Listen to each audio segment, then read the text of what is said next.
কুমড়ো ফুলগুলো পাপড়ি খুব সুন্দর আমি বেছে নিয়েছি, এবার ধুয়ে নেব।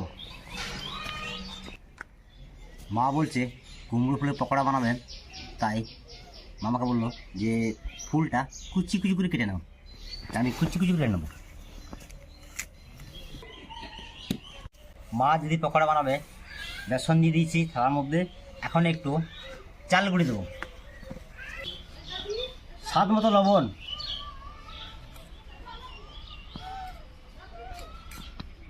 হলুদ,